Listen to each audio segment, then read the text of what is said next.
තව වසර 2442ක් ගියපුවාම එළබෙන වෙසක් පුර 15ක් පොහොය දවසේදී මුළු ලංකාව පුරාම වැඩ සිටින සියලුම සර්වක්ඛ ධාතුන් වහන්සේලා අසදෘශ වූයේ අනුරාධපුර සුද්ධ නගරයේ පිහිටලා තිබෙන රුවන්වැලි මහා සෑයේ ගර්භය තුලට වැඩම කරනවා. වැඩම කරපුවාම එතෙක් දැල්වෙමින් පැවති පහන් නිවිල යනවා, සුවඳ මල් පරවෙලා යනවා, සුවඳ දුම් වෙනසිලා යනවා. ඒ අවස්ථාවේ සියලුම සර්වක්ඛ ධාතුන් වහන්සේලා අහසට පැන නැගලා එක නූලක මොනුපු මුතු වැට පේලියක් වගේ නාගදීප රාජායතන චෛත්‍ය ස්ථානයට වැඩම කරනවා.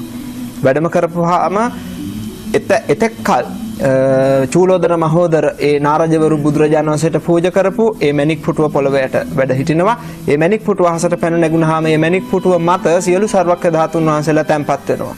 සියලුම සර්වක්ඛ ධාතුන් වහන්සේලා සහිත මේ මණික් පුටුව දිව්‍ය නාගයන්ගේ මහත් වූ පුද සත්කාර විඳිමින් සියලුම බෝධිසත්වරුන්ගේ අපරාජිත ආසනයේ පිහිටන සුද්ධ භූමිය වන බුද්ධගයා මහා බෝධි මූලයට වැඩම කරවනවා. බුද්ධ ශරීරය නිර්මාණය වෙනවා. බුද්ධ ශරීරය නිර්මාණය වෙලා බුදු සිරුරෙන් භවාග්‍රේ දක්වා බුද්ධ රශ්මිය විහිදෙනවා. මේ අවස්ථාව කිසිම මිනිසෙක් දකින්නේ නැහැ. මොකද ওই කාලේ වෙනකොට කිසිම බෞද්ධයෙක් ලෝකේ නැහැ. ඊට පස්සේ මොකද වෙන්නේ? සියලුම දෙවියොත් බ්‍රහ්මයොත් බුදුරජාණන් වහන්සේට අවසාන වතාවට පුද සත්කාර කරන්න බෝධි මූලයට පැමිණෙනවා. බුදුන් පුදනවා. අනන්ත බුදු ගුණ ගයමින් බුදුරජාණන් වහන්සේට ස්තුති ගායනා කරමින් බුද්ධ වන්දනා වේදෙනවා.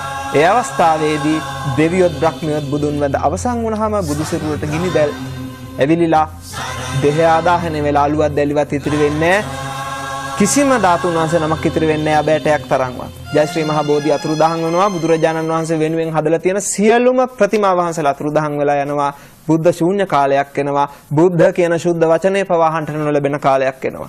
තව වසර 2442ක් පමණ ගත වුණාම එළබෙන වෙසක් පොය දවසේ මේ සිද්ධිය සිද්ධ වෙන්නේ.